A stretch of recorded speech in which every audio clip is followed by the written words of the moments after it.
Season 2, Episode 11. Borrow to build assets, never to finance lifestyle. Aum namapegavaith vasudevya. Imagine, two neighbors walking into the same bank on the same morning. Both qualify for exactly the same loan. Both receive the same interest rate. Both walk out with the same amount of money.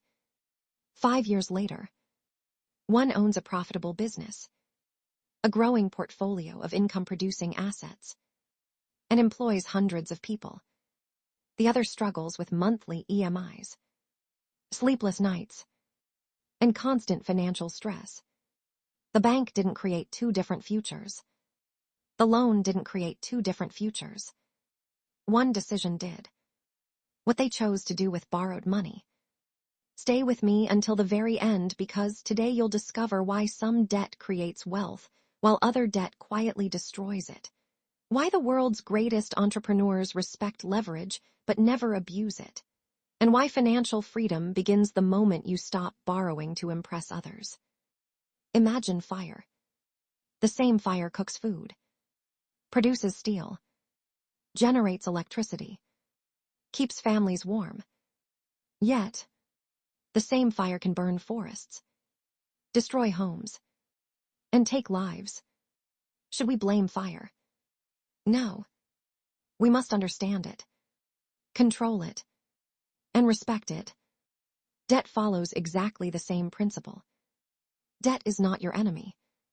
Careless borrowing is. The Bhagavad Gita teaches that wisdom lies in self-control. When desire controls decisions, suffering follows. When discipline guides decisions, prosperity follows. Many financial mistakes begin with one dangerous sentence.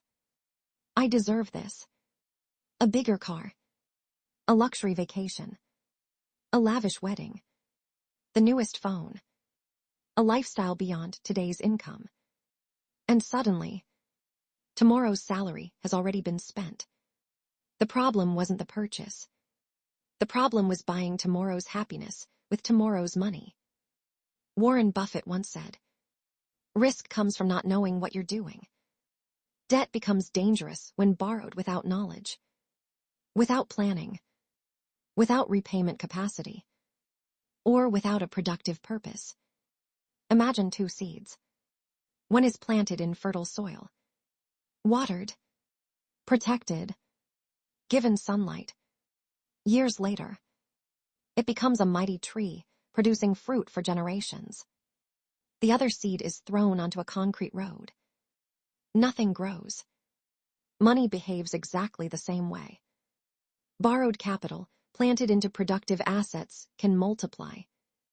Borrowed money, spent on temporary pleasures, disappears forever. If today's message reminds you that discipline matters more than borrowing capacity, write one word in the comments. Discipline. Because discipline protects wealth long before wealth protects you. History gives us countless examples. Great civilizations invested borrowed resources into roads, ports, trade, agriculture, education, infrastructure. These investments generated future prosperity. But kingdoms that borrowed only to fund luxury, celebrations, and unnecessary extravagance eventually collapsed under their own financial weight. The lesson hasn't changed. Whether you're managing a nation, a business, or a household, borrowing must create future value. Modern psychology explains another trap: instant gratification. Our brains naturally prefer immediate rewards over long-term benefits. That's why advertisements rarely sell products. They sell emotions, status, comfort, belonging, recognition. The moment emotions begin making financial decisions, mathematics quietly leaves the room. Inside today's boardrooms, no responsible CFO asks, "Can we borrow?" The better question is, will this borrowing produce returns greater than its cost? That single question separates financial leadership from financial recklessness. Businesses borrow to expand factories, acquire productive companies, invest in technology, increase efficiency, improve logistics, generate future cash flow. Every borrowing decision is measured, calculated, stress-tested. Shouldn't our personal financial decisions follow the same discipline? But here's where everything changes. Imagine two entrepreneurs. The first borrows money to purchase expensive office furniture, luxury vehicles, designer interiors, and impressive corporate branding. The office looks extraordinary. The balance sheet doesn't. The second entrepreneur borrows to automate operations, improve customer experience, purchase efficient machinery, hire exceptional talent, and strengthen cash flow. 5 years later, the first entrepreneur still owns beautiful furniture. The second owns a thriving enterprise.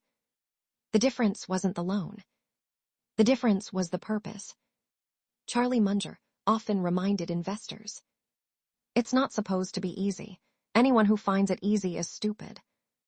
Financial success requires patience, analysis, humility, and disciplined decision-making. Chanakya advised rulers never to spend beyond the kingdom's capacity, because debt without productive output eventually weakens both the treasury and the people. The same wisdom applies today. Imagine an anchor. A ship needs an anchor when stability is required. But if the anchor remains attached while sailing, the ship never moves forward. Debt should behave like an anchor only when secured to a valuable asset. Otherwise, it becomes a weight, dragging your financial future underwater. If today's lesson changed the way you think about borrowing, take a moment to like this video and tell us in the comments. Have you ever purchased something that lost its excitement long before you finished paying for it? Your experience may help someone avoid the same mistake. Now let's build a simple financial rule. Before taking any loan, ask yourself 5 questions. Will this purchase increase my income? Will it appreciate over time? Can it generate cash flow? Can I comfortably repay it, even if my income falls temporarily? Would I still buy it if nobody else knew I owned it? If the answers are mostly no, pause. Think again. Sometimes the best financial decision is the one you choose not to make. Imagine a fruit farmer. He borrows money to install irrigation systems, improve soil quality, purchase better seeds. The harvest grows. Income increases. The loan becomes a stepping stone. Now imagine another farmer borrowing to organize an extravagant celebration while neglecting the farm itself. Months later, the celebration is forgotten. The debt remains. One borrowed against the future. The other borrowed from the future. There is a profound difference. Morgan Housel writes, "The ability to do what you want, when you want, with whom you want, for as long as you want, is the highest dividend money pays." Debt should move you closer to that freedom, not further away from it. Remember, financial freedom isn't measured by how much credit the bank offers you. It's measured by how little you depend upon it. Before signing your next loan document, pause. Ask yourself one question. Is this debt buying an asset that will improve my future, or merely satisfying a desire that will disappear tomorrow? That single question, repeated consistently, can save years of financial stress. Here's today's *** million-dollar principle ***. Borrow to build your future, not to decorate your present. Money borrowed for productive assets can create opportunity. Money borrowed for temporary consumption often creates obligation. Choose wisely. Remember, every EMI represents a promise your future self must keep. Respect that promise. Build before you display. Invest before you celebrate. Create income before increasing expenses. Own assets before chasing status. Allow leverage to become your servant. Never your master. If this episode helped you understand the true purpose of borrowing, subscribe and share it with a young professional, entrepreneur, student, or family member. Together, let's replace financial pressure with financial wisdom, consumption with investment, and debt-driven lifestyles with asset-driven prosperity. Better financial decisions create stronger individuals. Stronger individuals build stronger families. Stronger families strengthen organizations. Stronger organizations create a better society. And together, we leave behind a better world. Never fear debt. Fear undisciplined decisions. Because money borrowed wisely builds opportunity. Money borrowed carelessly builds regret. Choose opportunity. Choose discipline. Choose freedom. Aum Namabhagavath Vasudevaya.